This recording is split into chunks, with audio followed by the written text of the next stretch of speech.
चींटी और कबूतर की कहानी। तपती दोपहरी में प्यास से बेहाल एक छोटी सी चींटी पानी की तलाश में भटक रही थी। बहुत देर भटकने के बाद उसे एक नदी दिखाई पड़ी और वह खुश होकर नदी की ओर बढ़ने लगी। नदी के किनारे पहुंचकर जब उसने बहता शीतल जल देखा तो उसकी प्यास और बढ़ गई। वह सीधे नदी में नहीं जा सकती थी, इसलिए किनारे पड़े एक पत्थर पर चढ़कर पानी पीने का प्रयास करने लगी। लेकिन इस प्रयास में वह अपना संतुलन खो बैठी और नदी में गिर पड़ी। नदी के पानी में गिरते ही वह तेज धार में बहने लगी। उसे अपनी मृत्यु सामने दिखाई देने लगी।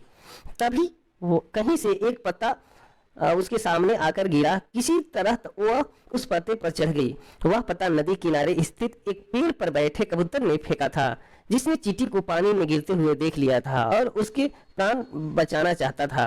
पत्ते से साथ पहुंचते हुए चींटी किनारे पर आ गई और कूदकर सूखी भूमि पर पहुंच गई।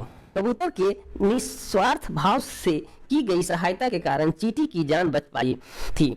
वह मन ही मन उसका धन्यवाद करने लगी। इस घटना को कुछ ही दिन बीते थे कि एक दिन कबूतर बहेलिए के द्वारा बिछाए जाल में फंस गया। उसने वहां से निकलने के लिए बहुत पंख फड़फड़ाए, बहुत जोर लगाया, लेकिन जाल से निकलने में सफल ना हो सका। बहेलिया ने जाल उठाया और उस अपने घर की ओर जाने लगा। कबूतर निसहाय सा जाल के भीतर कैद था। तब चींटी की नजर जाल में फंसे कबूतर पर पड़ी तो उसे वह दिन स्मरण हो आया जब कबूतर ने उसके प्राणों की रक्षा की थी।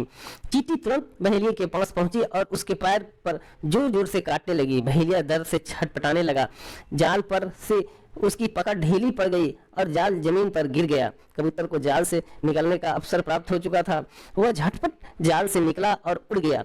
इस तरह चींटी ने कबूतर के द्वारा किए गए उपकार का फल चुकाया। ओके।